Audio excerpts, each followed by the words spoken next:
1988 সাল। নোয়াখালীর এক প্রত্যন্ত গ্রাম বারুইপাড়া। চারপাশে ধান ক্ষেত, কিছু কাঁচা ঘরবাড়ি, আর বিকেলের পরেই যেন গ্রামটা নিস্তব্ধ হয়ে যেত। সেই গ্রামে জন্ম নিয়েছিল আমার বড় ভাই রাব্বি। তখন আমি জন্মাইনি। এই গল্পটা আমি জানি আমার মার মুখ থেকে। একটা রাতে যখন বাতাসে টিনের চাল কাঁপছিল, গাছের ডাল মরমর করছে, বাইরে তীব্র ঝড়ে মাঝে মাঝে শেয়াল ডেকে উঠছে, তীব্র ক্ষুধায় হুক্কা হুয়া হুক্কা হুয়া হুক্কা হুয়া, তখন মা আমাকে এই ভয়ঙ্কর স্মৃতির কথা বলেছিলেন। আমার ভাই রাব্বির বয়স তখন মাত্র 3 মাস। মা একা একা সামলাচ্ছিলেন 3 মেয়ে, সদ্যজাত এক ছেলে, আর আমার আব্বু আর চাচাদের, যারা তখন সবাই মিলে পড়াশোনার প্রস্তুতি নিচ্ছিল। মা দিন রাত খেটে ক্লান্ত হয়ে যেতেন। এমন সময় পাশের গ্রাম থেকে এক মহিলা এসে আমার আব্বুর কাছে অনুরোধ করে তার ছেলে সালিমকে বাসায় কাজে রাখতে। সালিম বয়স আনুমানিক 16 বা 17, রোগা পটকা একটা ছেলে। ছেলেটার চোখে মুখে নিরীহ, কিন্তু চুপচাপ ধরনের। মা দয়া করে ছেলেটাকে রেখে দিলেন, তাও নিজের কষ্ট লাঘব করার জন্য। প্রথম দিকে সালিম যথেষ্ট সাহায্য করত। ভাই রাব্বিকে কোলে রাখত, বাচ্চাদের খাওয়াতো, ঘরের বাজার করত, এমনকি মা অসুস্থ হলে রান্নাও সামলাতো। কিন্তু অদ্ভুত ছিল ছেলেটার খাওয়ার ধরন। যেদিন বাসায় চিনি থাকতো, সেদিন হঠাৎ দেখা যেত সব চিনি উধাও। মা ভাবতেন গরিব ছেলেটা, না খেয়ে আসে, তাই হয়তো এমন করে। কিন্তু ধীরে ধীরে বিষয়টা অস্বাভাবিক হয়ে উঠতে থাকলো। একদিন বাবা বাসায় ফিরলেন এক প্যাকেট মিষ্টি নিয়ে। ক্লান্ত মুখে তিনি ছেলে মেয়েদের জন্য এনেছিলেন এগুলো।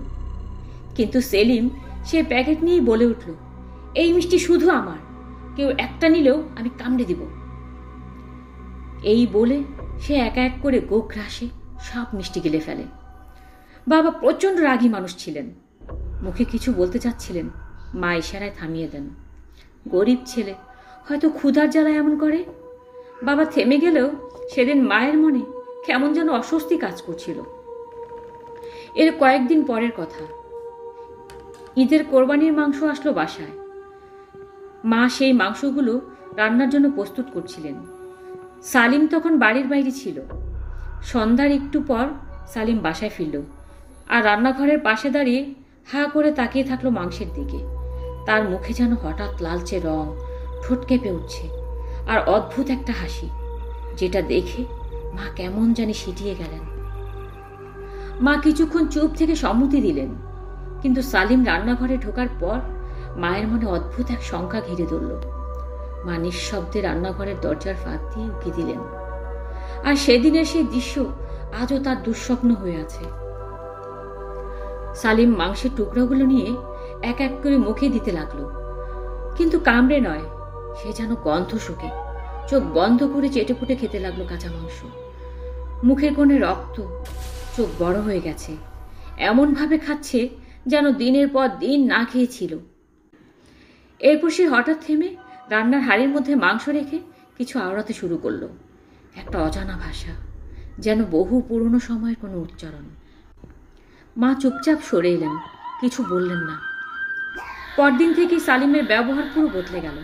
ও হঠাৎ হঠাৎ রাতে ঘুম থেকে উঠে দেওয়ালে মাথা ঠুকত, আবার হাঁটু গেড়ে বসে থাকতো ঘরের মাঝখানে। ভাই রাব্বি যতবার কান্না করত, সালিম ততবার হাসত, কিন্তু সেই হাসি ছিল খিদের এক পশুর মতো। একদিন গভীর রাতে মা ঘুম থেকে উঠে দেখলেন সালিম ভাইয়ের পাশে বসে, হাতে একটা ধারালো ছোট ছুরি, আর ঠোঁটে সেই অদ্ভুত হাসি। মা চিৎকার করতে যাবেন, এমন সময় সালিম ধীরে ধীরে বলল, এটা আমার খালাম্মা। এই ছেলেটার ভিতর গন্ধ আছে, মাংসের গন্ধ, অনেক পুরনো, কিন্তু খুবই তাজা, কচি গন্ধ। মার গলা শুকিয়ে গেলেও সাহস করে দরজার বাইরে থাকা বাবাকে ডাকলেন। বাবা দৌড়ে এসে সালিমকে সরিয়ে নিলেন, আর পরদিনই ছেলেটাকে গ্রাম ছাড়িয়ে দিয়ে আসলেন। কিন্তু এখানেই শেষ না, ঘটনা তো সবই শুরু হলো।